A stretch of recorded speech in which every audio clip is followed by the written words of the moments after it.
नमस्कार साथियों, आप सभी का बहुत बहुत हार्दिक अभिनंदन। देखते हैं क्वेश्चन नंबर 24 तक हो गए थे, अब 25 से आगे CDP बाल विकास से सीटेट के लिए प्रश्न कहता है 25 माँ बाप के साय से बाहर निकल अपने साथी बालकों की संगत को पसंद करना संबंधित है। किससे संबंधित है? किशोरावस्था से, पूर्व किशोरावस्था से, उत्तर बाल्यावस्था से, शैशवावस्था से। माँ बाप के साय से बाहर निकलकर अपने साथी बालकों की संगत को पसंद करना संबंधित है तो पूर्व किशोरावस्था से। इसमें बच्चा अपने अपने साथी को बना लेता है, अपने मित्र बना लेता है और समूह बना करके वो रहने लगता है। प्रश्न नंबर अगला, निम्नलिखित में से कौन सा आयु समूह परवर्ती बाल्यावस्था श्रेणी के अंतर्गत आता है? 11 से 18, 18 से 24, सी जन्म से 6, डी 9 से 12। तो क्या पूछता है? निम्नलिखित में से कौन सा आयु समूह परवर्ती बाल्यावस्था श्रेणी के अंतर्गत आता है? तो ऑप्शन नंबर डी सही है। परवर्ती बाल्यावस्था की आयु 9 से 12 वर्ष तक मानी गई है। इस आयु में शारीरिक विकास की गति कुछ धीमी हो जाती है, परंतु इस अवधि में शारीरिक विकास दृढ़ता की ओर उन्मुख होता है। यही कारण है कि 9 से 12 वर्ष की अवधि को परिपाक काल भी कहा जाता है। समझ सकते हैं, इस आयु में शारीरिक विकास की गति धीमी हो जाती है। से भी क्वेश्चन बन सकता है कि किस आयु में शारीरिक विकास की गति धीमी हो जाती है। ठीक है, तो पूर्व किशोरावस्था, उत्तर बाल्यावस्था में। अगला प्रश्न है, बचपन का सांप्रतिक दृष्टिकोण की मान्यता है। बचपन का सांप्रतिक दृष्टिकोण की मान्यता है बहुत तरीके से बच्चे प्राप्त वयस्कों के बराबर हो जाते हैं। ऑप्शन नंबर बी, बच्चों को युवा प्राप्त वयस्कों के रूप में सबसे अच्छा माना जाता है। प्रश्न ऑप्शन नंबर सी, बचपन आधारिक रूप से प्रतीक्षा अवधि है। ऑप्शन नंबर डी, बचपन वृद्धि एवं परिवर्तन का एक अनूठी अवधि है।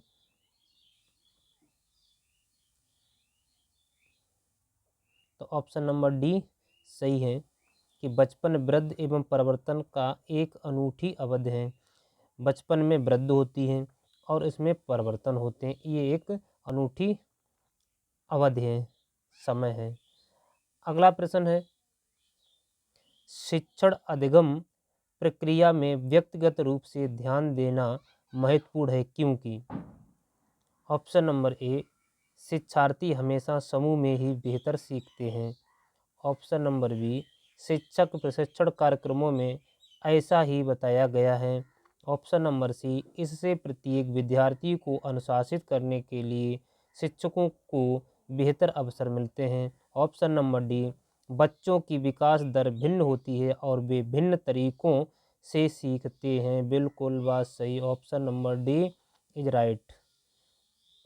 ठीक है, ऑप्शन सभी सही है लेकिन ऑप्शन नंबर डी जाना सही है। कहते जो शिक्षार्थी होते हैं हमेशा समूह में ही बेहतर सीखते हैं, ऐसा तो नहीं है, कभी सीखते कभी नहीं सीखते। सही तो बात सही है, तो हमेशा शब्द आया ये नेगेटिव है। शिक्षक प्रशिक्षण कार्यक्रमों में ऐसा ही बताया गया है, ऐसा तो नहीं बताया गया, ये भी बात गलत। इससे प्रत्येक शिक्षार्थी को अनुशासित करने के लिए शिक्षकों को बेहतर अवसर मिलता है, शिक्षकों को नहीं, ऐसा गलत। तो ऑप्शन नंबर डी सही है, बच्चों की विकास दर भिन्न भिन्न होती है। बिल्कुल, जो दर होती है वो भिन्न होती है और वे भिन्न तरीके से सीखते हैं, कोई किसी तरीके से सीखता है, कोई किसी तरीके से सीखता है। विश्लेषण इसका है कि शिक्षण अधिगम प्रक्रिया में व्यक्तिगत रूप से ध्यान देना महत्वपूर्ण है क्योंकि बच्चों की विकास दर भिन्न होती है और वे भिन्न तरीके से सीखते हैं। प्रश्न नंबर 29, पूर्व विद्यालय में पहली बार आया बच्चा मुक्त रूप से चिल्लाता है। 2 वर्ष पश्चात वही बच्चा जब प्रारंभिक विद्यालय में पहली बार जाता है तो अपना तनाव चिल्लाकर व्यक्त नहीं करता, अपितु उसके कंधे व गर्दन की पेशियां तन जाती हैं। उसके इस व्यवहारिक परिवर्तन का क्या सैद्धांतिक आधार हो सकता है? ऑप्शन नंबर ए, विकास क्रमिक प्रकार से होता है, विकास निरंतरीय होता रहता है। ऑप्शन नंबर सी, अलग अलग लोगों में विकास भी भिन्न रूप से होता है। ऑप्शन नंबर डी, विभेद व एकीकरण विकास के लक्षण है। Option number D is the right answer. विभेद व एकीकरण विकास के लक्षण हैं।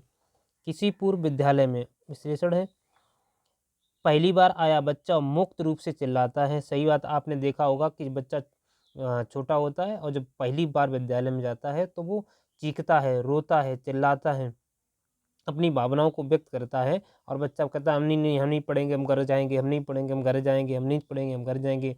और टीचर को देखता है तो चिल्लाता है। तो उसके प्रति सहानुभूति रहनी चाहिए और उसी प्रकार से बच्चे को अच्छी तरीके से अध्यापक, शिक्षक को पेश आना चाहिए।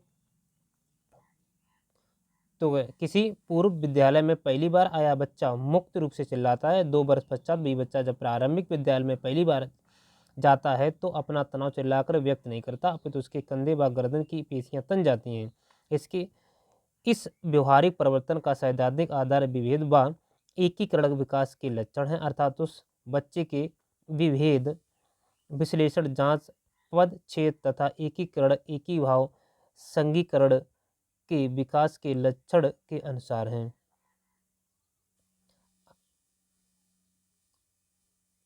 अगला, निम्नलिखित में से कौन सा बाल विकास का सिद्धांत नहीं है? निम्नलिखित में से कौन सा बाल विकास का सिद्धांत नहीं है? ऑप्शन नंबर ए, सभी विकास एक क्रम का पालन करते हैं। ऐसा तो नहीं है। ऑप्शन नंबर बी, विकास के सभी क्षेत्र महत्वपूर्ण हैं। ऐसा भी नहीं। ऑप्शन नंबर सी, सभी विकास परिपक्वन तथा अनुभव की अंतःक्रिया का परिणाम होते हैं। ये भी नहीं। सभी विकास तथा अधिगम एक समान गति से आगे बढ़ते हैं। सभी विकास तथा अधिगम एक समान गति से आगे बढ़ते हैं। ऑप्शन ये सही है।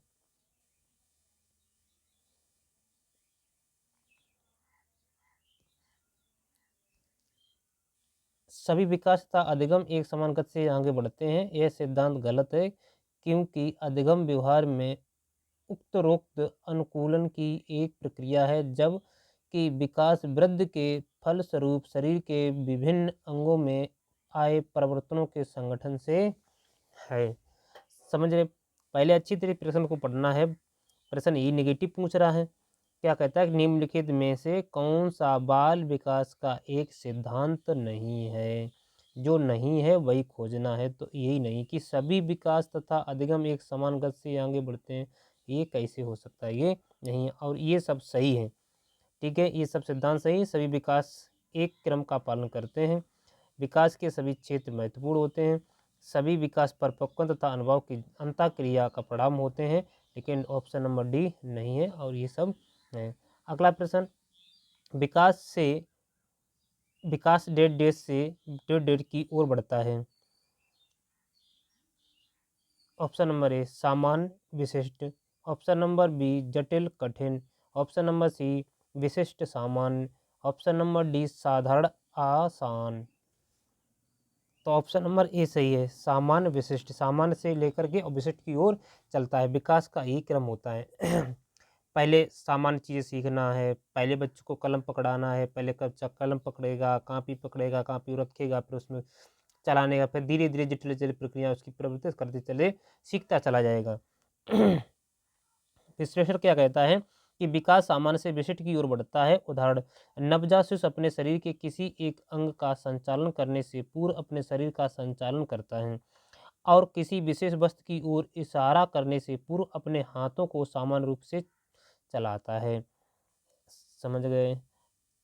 प्रश्न अगला, विकास का सिरा पदामुख दिशा सिद्धांत व्याख्या करता है कि विकास इस प्रकार आगे बढ़ता है। ऑप्शन नंबर ए, सामान्य से विशिष्ट कार्यों की ओर। ऑप्शन नंबर बी, भिन्न से एकीकृत कार्यों की ओर। ऑप्शन नंबर सी सिर से पैर की ओर, ऑप्शन नंबर डी ग्रामीण से शहरी क्षेत्रों की ओर। तो विकास का सिरा पदाभिमुख दिशा सिद्धांत व्याख्या करता है कि विकास इस प्रकार आगे बढ़ता है, सिर से पैर की ओर। ऑप्शन नंबर सी वाला सही है। सिर पदाभिमुख मस्तकाधोमुखी में शारीरिक विकास सिर से पैर की दिशा में होता है। जैसे मस्तकाधोमुखी किसी सिर की से लेकर के और पैर तरफ की दिशा में होता है। प्रयोगात्मक अध्ययनों के आधार पर यह दिखाया गया है कि प्रसूति काल तथा जन्म के बाद के समय में बच्चों का शारीरिक विकास तथा मानसिक विकास दो प्रकार के नियमों से निर्देशित होता है। मस्तकाधोमुखी नियम तथा निकट दूर नियम, इन दोनों नियमों को मिलाकर एक साथ विकासात्मक दिशा का नियम कहा जाता है। किन किन को मिला के?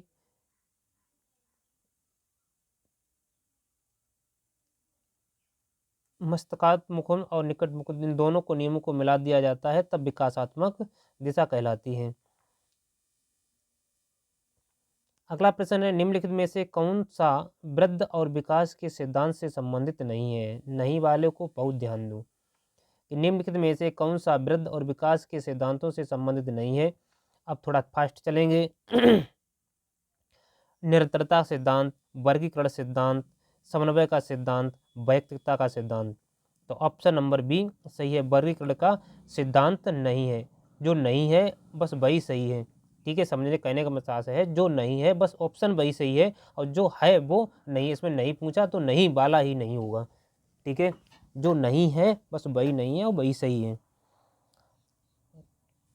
देखिए आपको दिखाने, वृद्धि में विकास सतत चलने वाली एक ऐसी प्रक्रिया है जो बालक को असहाय शिशु से आत्मनिर्भर प्रौढ़ बनाती है। विकास के सिद्धांत निम्नवत हैं जिसमें विकास की प्रक्रिया निरंतर होती है।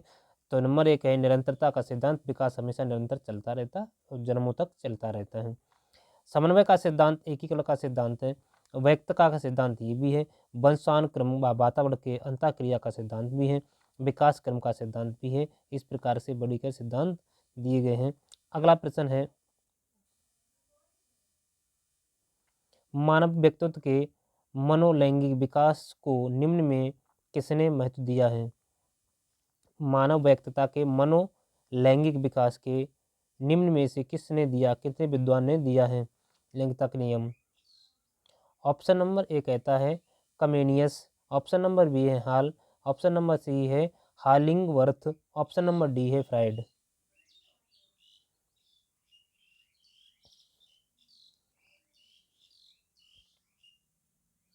तो ऑप्शन नंबर डी सही। किसने दिया? फ्राइड ने। मनोलैंगिक विकास का किसने दिया है? मनोवैज्ञानिक, तो फ्राइड ने दिया है।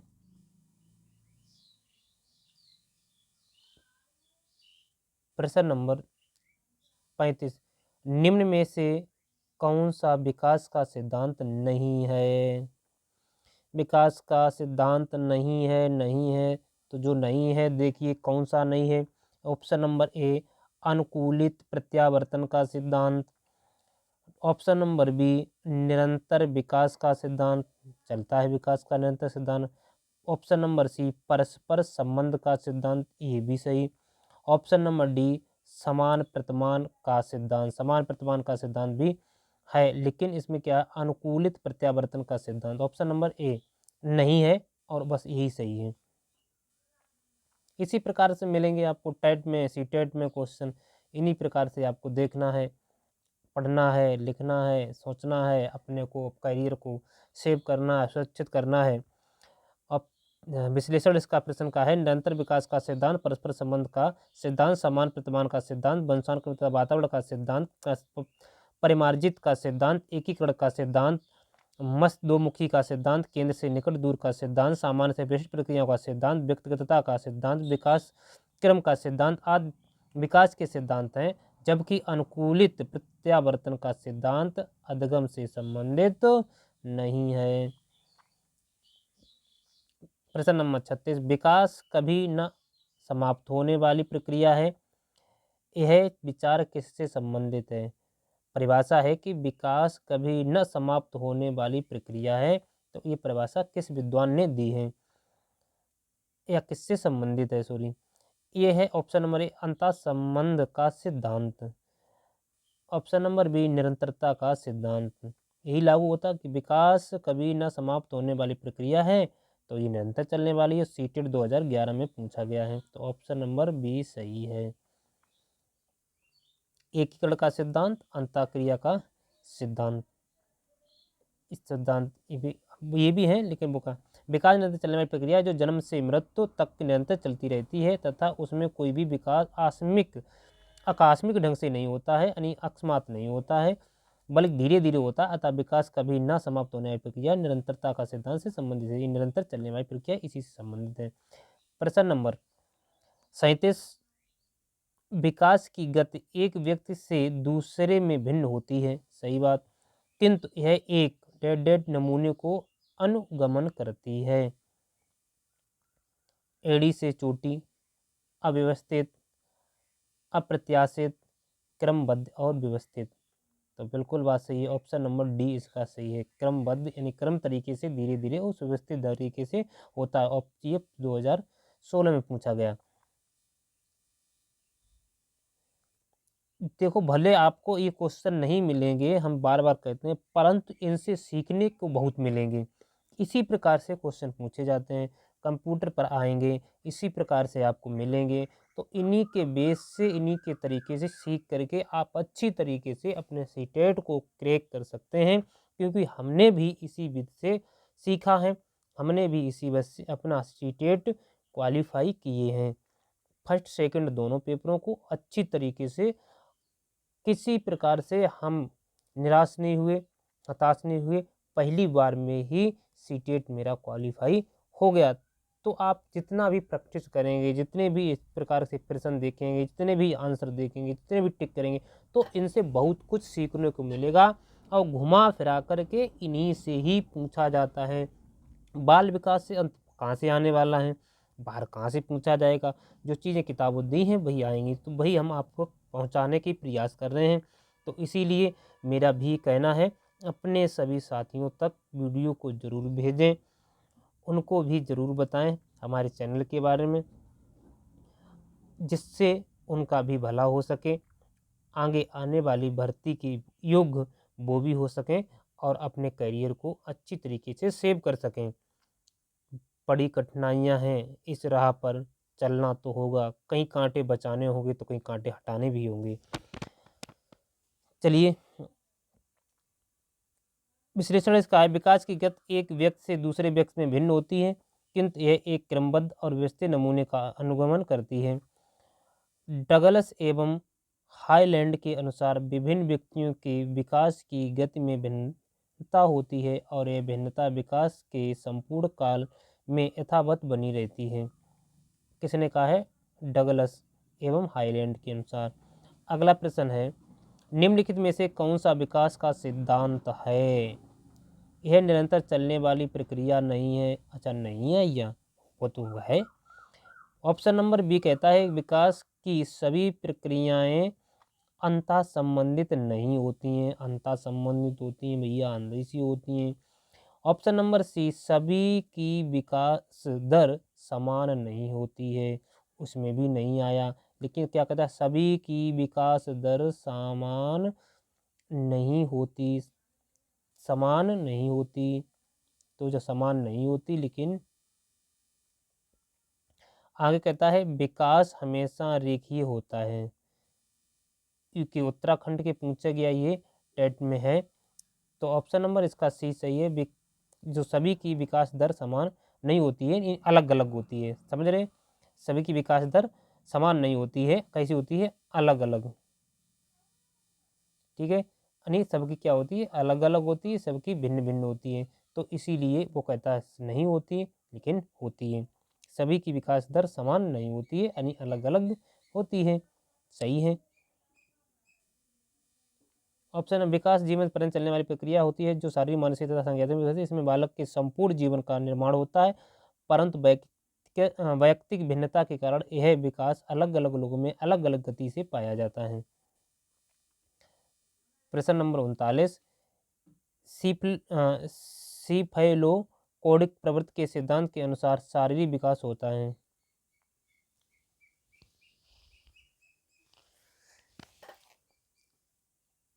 ए सिर से पांव की ओर, बी निकटवर्ती से लेकर के उत्तरवर्ती दूरस्थ अंगों तक, सी पांव से सिर की ओर, डी दूरस्थ अंग से निकटवर्ती अंगों तक।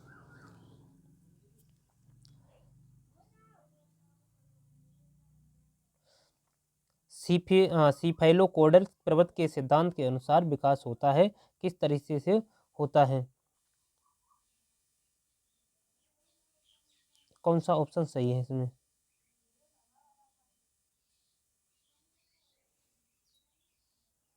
तो ऑप्शन नंबर ए है, सिर से पांव की ओर।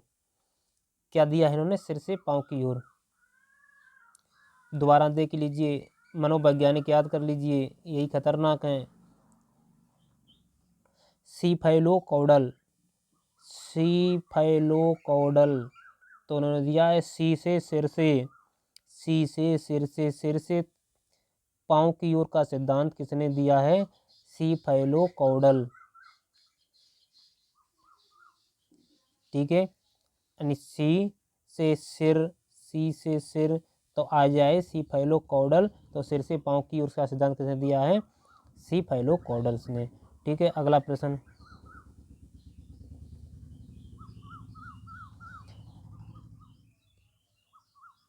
मस्तकाधोमुखी एवं निकट से दूर का क्रम किस क्रिया का अंग है?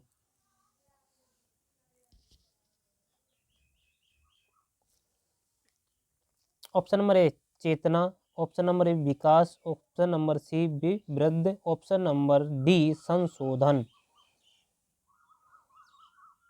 तो ऑप्शन नंबर बी सही है, विकास। मस्तकाधोमुखी एवं निकट से दूर का क्रम का सिद्धांत, जो क्रिया का सिद्धांत, प्रक्रिया का सिद्धांत अंग है, वो विकास है। मस्तकाधोमुखी एवं निकट से दूर का क्रम विकास के अंग है। मस्तकाधोमुखी के अनुसार विकास की क्रिया सिर से आरंभ होकर पैरों की ओर जाती है, अर्थात विकास ऊपर से नीचे की ओर चलता है। निकट से दूर का अर्थ है विकास की गति केंद्र से दूरवर्ती भागों की ओर चली जाती है। ठीक है, आगे देखिए। चलो 40 प्रश्न यहाँ 40 तक थे, 25 से लेकर के। अगर आपको हमारा वीडियो पसंद आया हो तो इसे लाइक और सब्सक्राइब करें। चैनल को पहली बार आए हुए हैं और अपने सभी साथियों को भी अवगत करा दें। मिलते हैं अगले वीडियो में, तब तक के लिए जय।